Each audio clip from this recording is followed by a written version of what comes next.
And joining us now from CommSec is Tom Piotrowski. Tom, a second day of gains for local stocks. Has there been a shift in investor thinking behind it? Not really, Gemma. I think as much as anything else, it's a reflection of the fact that stocks have been falling for about a week. And the prices have become slightly more. Tom, if I can stop you there, we are missing out on your vital information there. We can't hear you with your microphone nearby. Okay, we'll leave it there. We'll come back to Tom.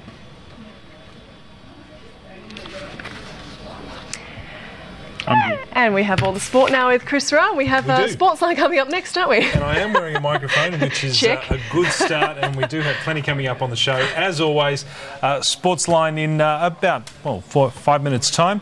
And the AFL tonight, a pretty good match too. St Kilda holding off the Western Bulldogs. The Dogs kept it pretty tight right up to three-quarter time. The Saints edged ahead in the final term and went on to win that match 81-57. Stephen Milne, one of the stars for the Saints, as always. In the NRL, the Dragons were down on numbers with 6 stars on Origin duty, and they struggled to hold off a desperate Gold Coast outfit. The Dragons led 8-4 at half-time. The Titans came out firing after the break. It's the Dragons' first loss since March. And there were 2 games in Super Rugby tonight. It was the last time for Matt Giddo at his home ground in Canberra. His Brumbies up against the Rebels in an Aussie derby, and Giddo heavily involved in that one. All the match highlights coming up in Sportsline. All that and plenty more. Simon Kadich, of course, speaking his mind today after he was dumped by Cricket Australia. None too happy about it. And Leighton Hewitt just going on court in Germany. So we'll keep you posted as to how he's progressing tonight. And the Kadich stuff, gold, really, wasn't it? Yeah, it was. And fair enough. Look, I think he's got a case. Yep, so certainly. All right. We'll look forward to it. Thanks, Chris. Well, after 60 years as husband to the Queen, the Duke of Edinburgh is turning 90. But celebrations aren't just taking place in the UK. On an island in Vanuatu, one tribe believes Prince Philip is a divine being. There's nowhere on earth that throws a better birthday party for Prince Philip.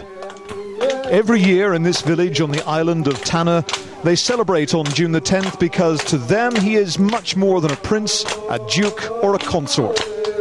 He is a god. He is originally from Tanna. He was born here and he is a spirit being. He is a god, and when we talk about him and believe in him, it gives us life. And how did a Greek-born British royal come to be a deity on a South Pacific island? Well, it's a story that begins with a volcanic eruption. Legend has it that the spirit of this still active volcano was joined with a local woman, and their offspring was a white man who travelled across the world to marry a queen. The late chief of Yonanan village did more than anyone to promote the Philip cult.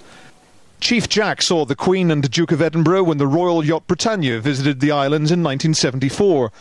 The tribe later sent a traditional club to Buckingham Palace, and Philip posed for a signed picture. Now he really was one of them. The photograph settled an argument. Some believe he was not from Tanna, but when the chief sent a club and he received it and we saw the picture, then everyone knows he's from Tanna. Yonanan village isn't easy to get to. A bumpy track leads up a mountainside, and as a guest I thought I should come bearing gifts. Sadly, shops are a bit short of Prince Philip memorabilia compared to the younger royals, but the photographs and postcards were well received. I did wonder whether the 30-year-old biography of the prince might be considered sacrilegious, as it explains where he really came from. It's as close as they are likely to get to a royal visit.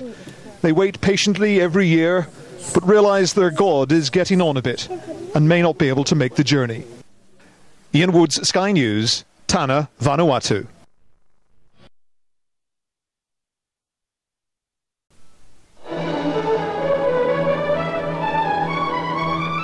One of these days, you'll be able to dial any trunk number you want.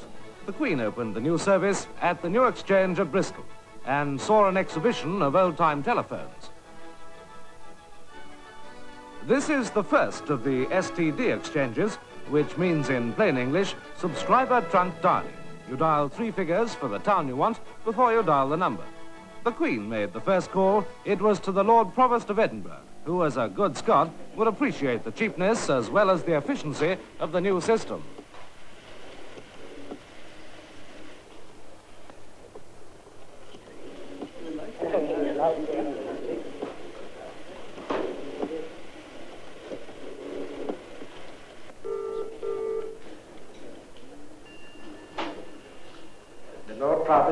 Edinburgh speaking.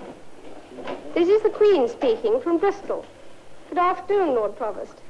Good afternoon, Your Majesty. May I, with humble duty, offer you the loyal greetings of the citizens of Edinburgh. Thank you. And would you, Lord Provost, please convey my greetings to them? I'm always interested in any development which brings my people closer together. Every call from Bristol will cost twopence, but how long you can talk for your twopence depends on the distance. Eventually, the system will spread all over the country. Thank you. Goodbye, Lord Provost. Goodbye, Your Majesty. So with the Queen's call completed, STD is on its way, and the 18,000 subscribers on Bristol Central are the first to benefit.